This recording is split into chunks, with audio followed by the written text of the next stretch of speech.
Welcome back. So today we're going to be doing the part-time kit into the 100 series.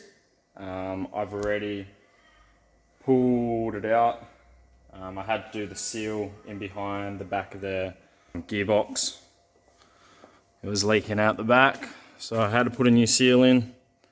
So yeah, I had to rip it all out. I will show you how to put it in. I got the Marks four-wheel drive kit, so I got the spool for the inside, and I got the AVM hubs, which some people have a little bit of a discussion about, but I had them in my 80 series and I had no issues. So here's the spool. I've already put the bearing onto the spool itself, so that was good. You can get a DIY kit. I'm pretty sure you can get the bearing already pressed onto the spool, which makes things a bit easier. I had availability to be able to put the bearing on myself, save a bit of money. And this is the AVM hubs. Like I said, no issues with them so far. So yes, I'll show you how you put the spool in and how to put the hubs on as well.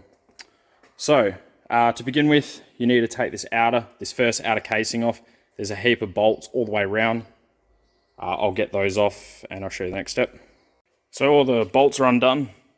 The best thing to do is what another video shows you how to do it. Pretty much just grab your bolt, stick into a layout so it literally goes in the same way.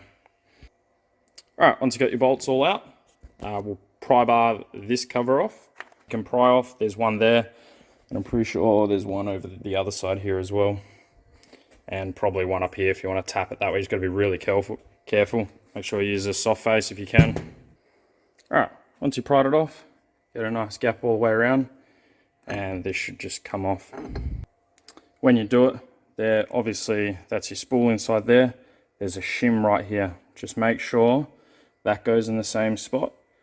And over here, that's the pump, the oil pump for the transfer. Just make sure that doesn't fall out. So there's that shim I was talking about, this one here.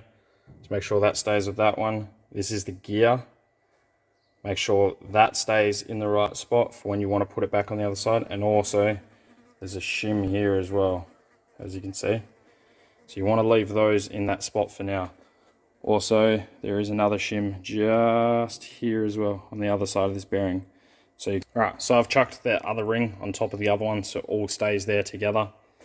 So the next thing you want to do is we've got to get this other case off. You have to take this one out first. So just these 5 bolts. Before you take it off, just mark it. Alright, so you just want to pry this off and just take it off really carefully. Alright, now we got that off. So there's a circlip right here. We need to get that circlip off first before we can remove this outer housing. While we're here doing this as well, there's a filter here. There's 2 bolts here. You can take that out and you can clean it. It's up to you if you want to do it while you're here. Mine looks like it's had a bit of grime in it. It probably shouldn't be as clean as it should be.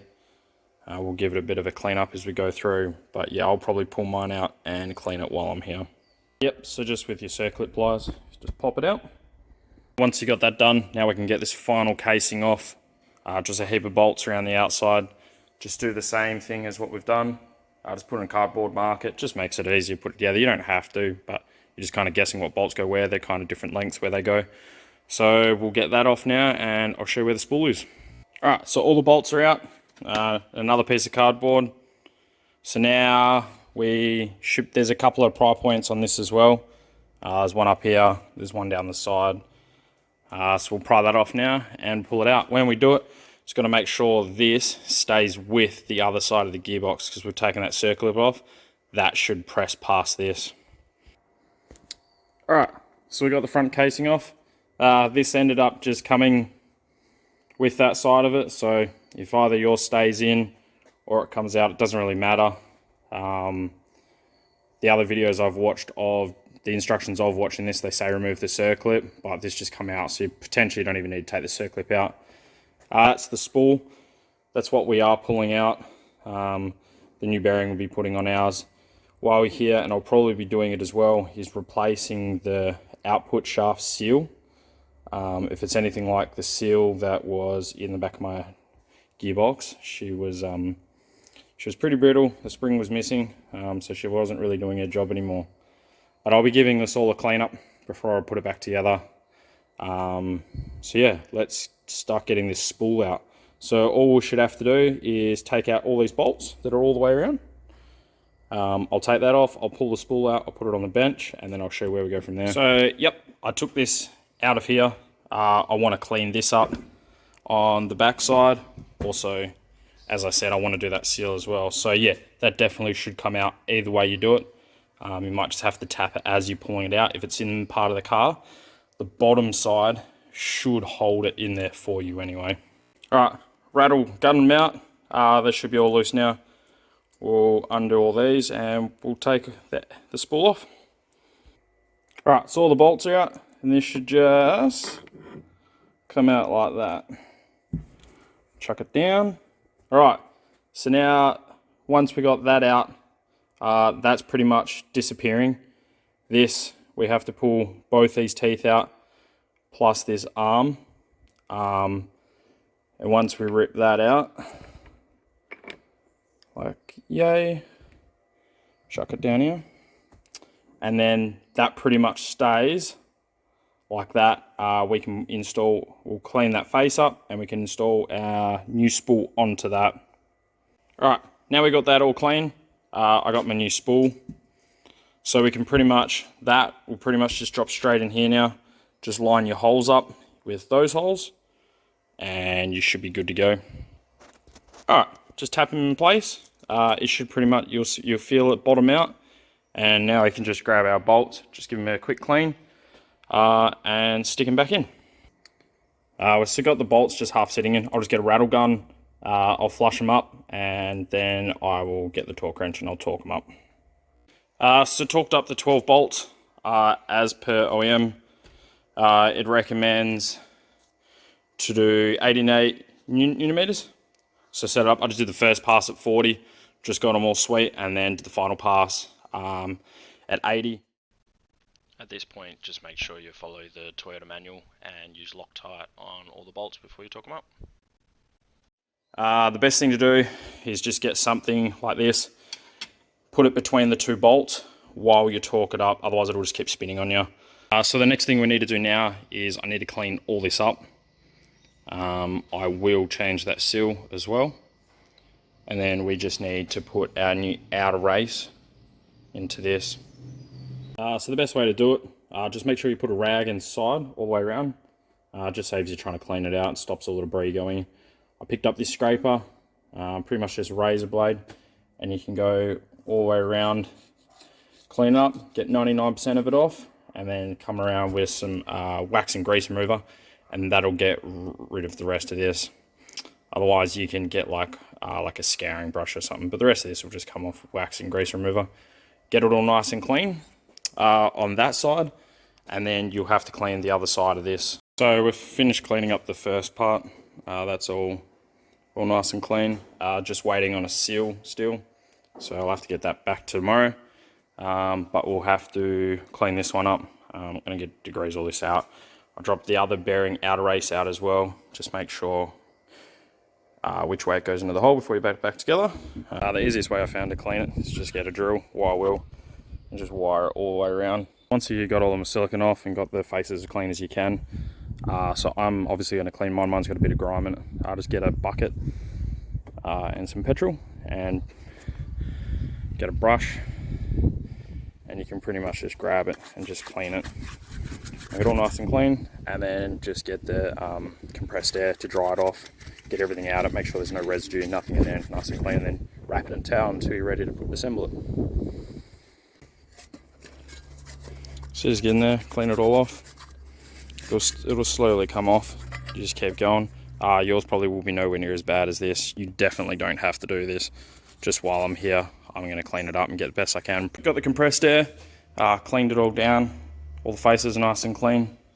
The one thing, just be careful when you do it, there is an O-ring on here as well, so just make sure it doesn't come out. This is the pipe that goes between the front to where the oil for that filter mounts right here. which I cleaned earlier as well. So we'll install that back on there. So yeah, just chucking that filter back in. I'll do those little tanners up. Yep, so we'll grab our outer race now for the spool. Stick it from the inside out. It's the way it gets popped out. And we'll just seat it nicely down until the backside is in line with that face right there. Alright, so now that's in. We'll grab the other, we'll clean this up. This is the small outer race. And that one goes in there. We'll prep that one and stick it in there as well. Alright, so yeah, obviously you can push this one from the inside as well. Now that's in, that one's in, and then we can move to, I'm just going to clean this up. The input shaft. So I just want to change the seal in there, so I can't put this in yet. I'll clean that up, but in the meantime we can clean the final face and the backing cover on that one as well. So I cleaned the input up. I've just covered it up as I won't be able to get to it for probably another day or so. I'll take this out and clean this. Before you clean this, remember these two shims here and here. So we're just going to pull them off and lay them to the side, like yay. And this one as well, we'll just lay it here. So remember where they go back together again. I've cleaned it all. Got all the shims and everything in spot, so now we can install that new seal and we can chuck it all together. So yep, we got our new seal. I'll chuck that in. That's the part number if you need to do it. You pull out the old seal, make sure, so the front of that was in line, the face of that, just make sure it sits in the same spot. So we'll bash it in now. Alright, so the new seal's in. We'll flip it around and we'll start putting it all back together. So before we stick the shaft back in, I'll just rub a little bit of grease on the inner of the seal just so it doesn't run dry. So just get a little bit of grease, stick it on there, and I'll show you the next spot. Alright, now we have that back in.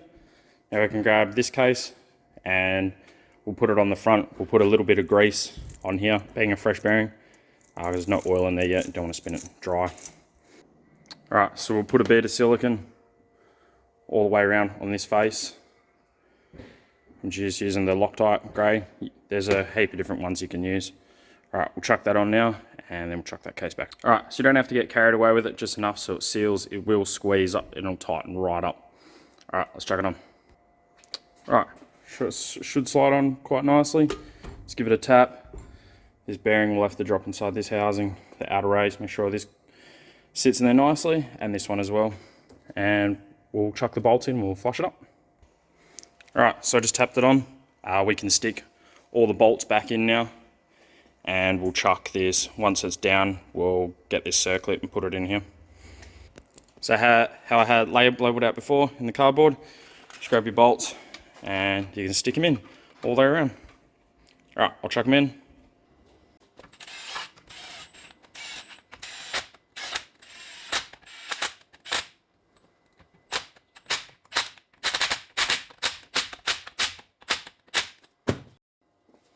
Alright, now we'll chuck this snap ring back in.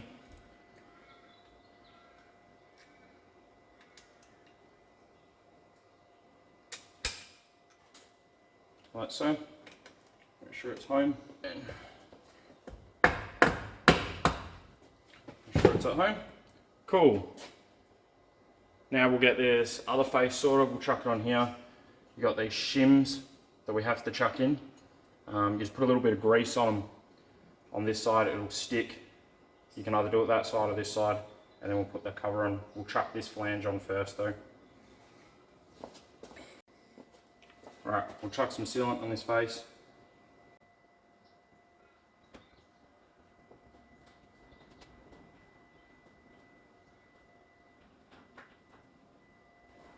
Cool.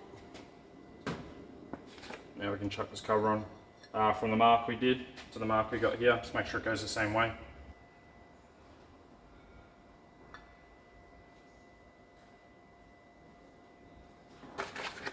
Got our 5 bolts.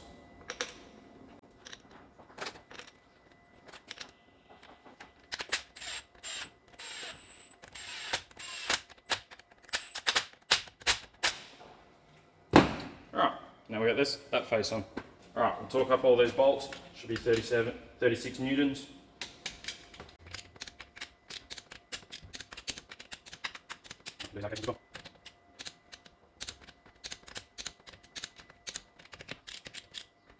Nice. Alright, let's get this cover on. Alright, we'll just chuck some grease in there so it holds it together, some on the other face, and then you can pretty much just chuck it in here, like that, and they'll stay there while you chuck the other cover on, and we'll do it for the smaller one as well. Alright, so now we've got all the shims in there, we'll chuck some glue on that face, and we'll put the final cover on. Just make sure this key here, also it's in the same orientation as how that groove's sitting there, otherwise you won't be able to get the cover on. Just double check when you put the glue on it and you slap it in that it's in the right spot. Alright, let's chuck this cover on.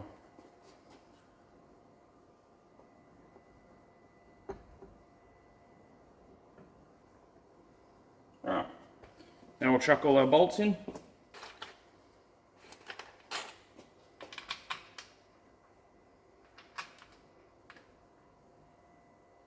I won't show you how to do this, I'll get it done. Cool, so it's all back together. Yeah, that's pretty much it. So I won't show you how this goes back in the car. The main thing was about just showing how the spool goes in. Now we'll fill it up, we'll chuck it back in the car, we'll chuck some oil in it, and we'll get on the road.